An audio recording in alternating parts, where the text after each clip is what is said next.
What's up, party people? Welcome back. Super excited that you're here. Today's video is going to be all about people pleasing, which is one of my favorite topics to talk about, precisely because of how much I have struggled with it and suffered from it pretty much the entirety of my life. And I have seen so much value for myself in working to break up those tendencies and breaking up those behaviors. Same thing with my clients and supporting them in breaking up their people-pleasing tendency and tendencies and behaviors. And so I want to share a bit about my personal experience, my journey with people-pleasing as a recovering people-pleaser. I want to share some things to just look out for, some things that I like to share about people-pleasing that I think can be helpful if you're looking to move through it yourself.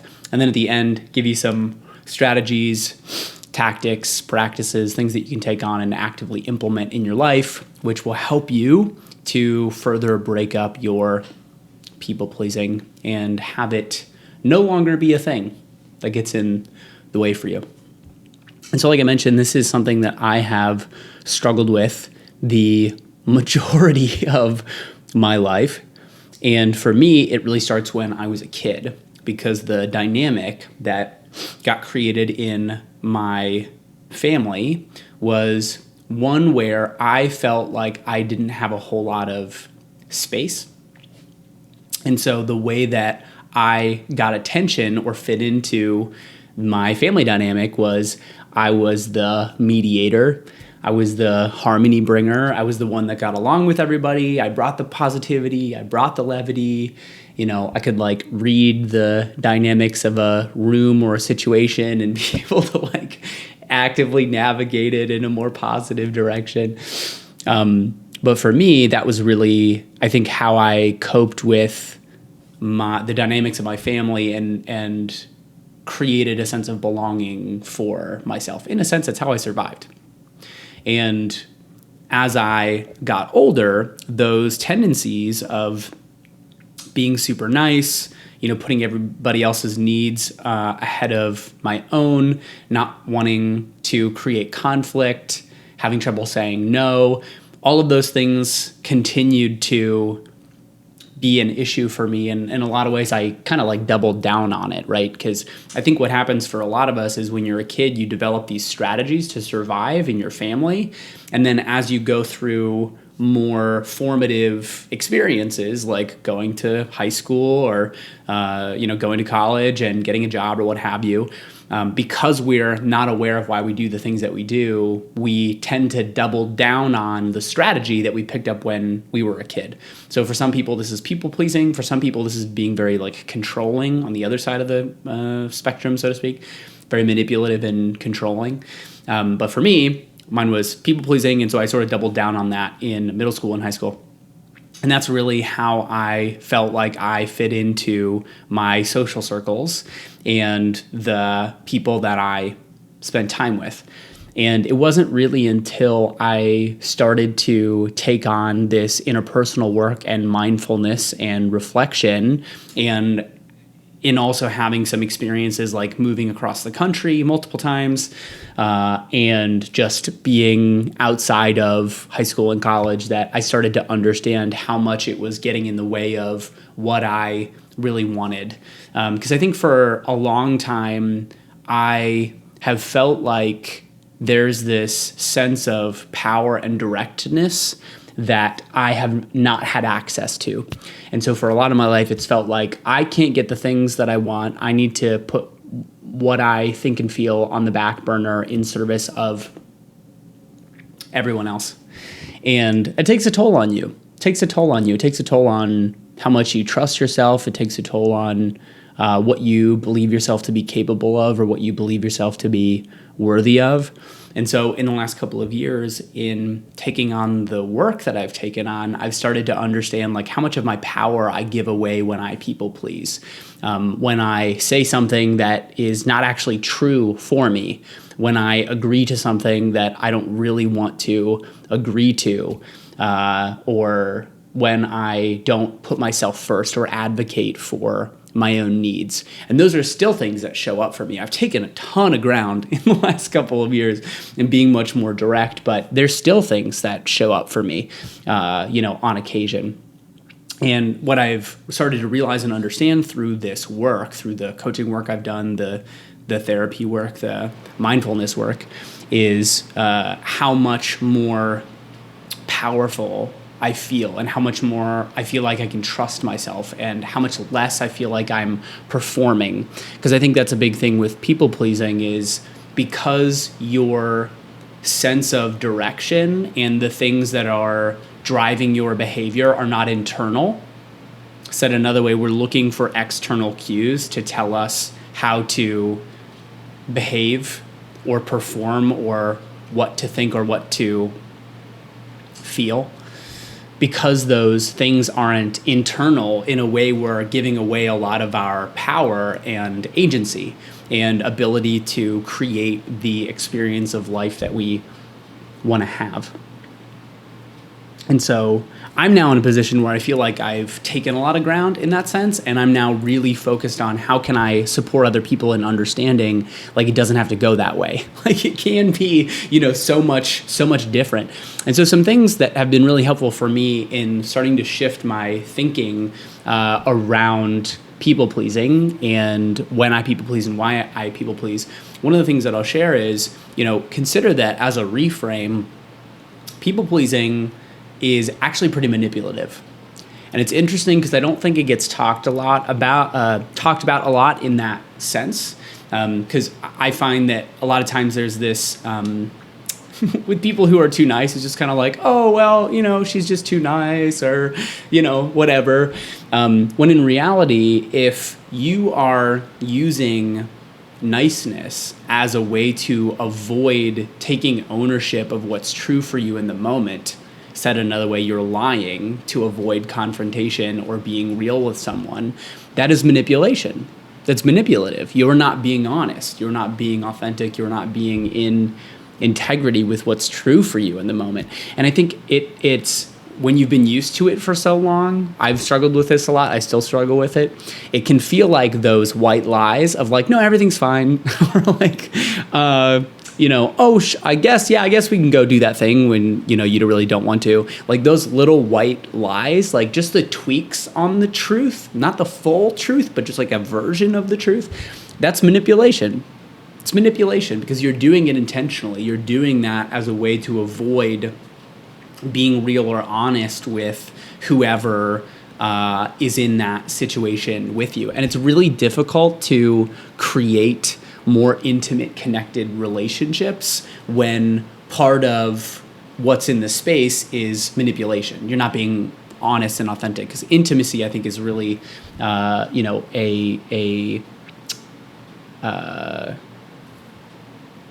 an output of honesty. So that's one piece. Actually looking at it as like, oh, hey, this isn't just something that I just like happen to be doing and not a big deal, and there's not, there's no victim or everyone's fine or whatever. Consider that in a way it is a form of manipulation, and it's a form of control because you're ultimately doing it because you don't want to get uncomfortable. You don't want to make someone else uncomfortable. So you're controlling the narrative so as to avoid being direct. So that's one thing. People pleasing can be manipulative. One of the other things is it can be difficult when you first start to break up people pleasing, like when you're saying no, when you're setting boundaries, when you're being more honest with people, especially with the setting boundaries piece. I find a lot of people pleasers have this sense of, it's almost like, how some people are super entitled. They just feel they come across as entitled to everything. I think with people pleasers, it's like the opposite. It's like I'm entitled to nothing, in a way. And it's like, oh, if someone else needs something, then I need to give up whatever I'm doing, everything that I'm doing in order to support this person and make sure that they're having the experience that they want or that they're not upset or what have you. And so it can almost feel like you're just not entitled to anything. And so it can feel scary when you go to set a boundary. I find this all the time. When you go to set a boundary with somebody, you're like, hey, I don't want to talk about that, or I don't have space for that, or I don't have the time or the energy for this right now. It can almost feel like you're taking something from someone. And in a way you are, because you're taking back your time and energy and space. Like you're taking back the things that already belong to you, because as a person you have total control and agency in how you spend your time. You are entitled to space. You are entitled to the decision around who you spend your time with, how long you spend with them, where your energy goes. You are entitled to that decision. It is a birthright of yours. Nobody can take that away from you. And it's hard to grasp that and understand that and appreciate that when for the majority of your life, it feels like your role is to give up what is yours in service of others. It can feel very difficult to break up that story, but it's also incredibly important, because fundamentally, like what's on the other side of people pleasing, like I said earlier, is a lot more directness. It's a lot more control. It's a lot more agency. Like, can you imagine how different your life would be if you were putting yourself first all the time? If you constantly had a full cup energetically. If you didn't drop what you were doing every time somebody needed you, you could actually say, hey, I don't have time for this right now. Can we talk about this later? Or I don't have time for this. I don't want to support you in that thing. And being able to do it in a way that is obviously kind and polite, but being able to set boundaries around your time. Being honest with people. If you have people in your life who are jerks, being able to express when they have upset you, or express that you don't want to be in a relationship with them anymore. And like actually being able to go out and create a new social circle, a new friend group of people who really appreciate you for who you are and don't take advantage of you and aren't as toxic. There's so much power and peace in breaking up with people pleasing. And so when you're thinking about breaking it up and actually doing things differently, I think there's a couple things to keep in mind. First and foremost is awareness. Any sort of change, any sort of behavioral change, any change that you want to make in your life, it starts with awareness. Because here's the thing, until you're clear on what is driving the show, so until you're clear on the forces that are actually creating whatever the experience is or driving you to act, you have no control over it. You have no agency, you have no say. Because the majority of the time, we don't understand why we do the things that we do. We are reactionary in a lot of ways. And so bringing awareness, creating awareness is super important, because until you're aware of it, you can't change it. And so I always encourage people to practice awareness, practice paying attention. Literally make it a habit to just notice, like, oh, I say I'm sorry a lot. Or like, I notice that I always push myself to the back of the line. I never, even though I set time for myself, I never fulfill on it because other people need other things.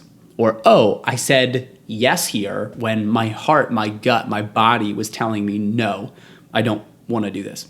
Starting to become aware of it. And you can both do it in the moment, and you can do it proactively. You could even sit down and think about, from a journaling perspective, writing down like, man, where are all the places where I people please?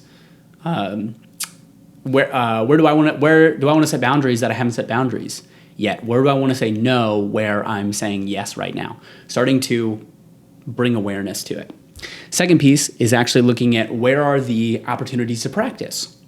Having things go different, because it's one thing to become aware of something, and then it's another to decide, based on that awareness, what do I want to do about this? Am I okay with the way that it's going, or do I want to go about this differently? Do I want to create a different outcome and a different way for this to go? So if your tendency as a people pleaser is to say yes to things when you want to say no, where are the opportunities to practice intentionally, mindfully, saying no, actually honoring your no. And it can feel a little bit overwhelming in terms of practicing something new. And I think the thing to remember is it's not all going to happen at once, nor do you have to do all of it at once. Like, this actually just gets to be a really cool and empowering practice for you, looking at where are the instances and the opportunities for low gradient practice. Because it's like when you go to the gym, you might work your way up to deadlifting 350, but you're not going to start there. You're going to start with the bar, or you're going to start with, however much weight. So look at where the instances and the opportunities where you can practice on a lower gradient, maybe with friends and family that you trust more so, that will be able to handle your no, or will be able to handle the truth in what you want to share. So the second piece is practicing. So awareness, practice, and then actually look at community. How are you getting supported around moving forward and breaking up the people-pleasing tendencies that you have?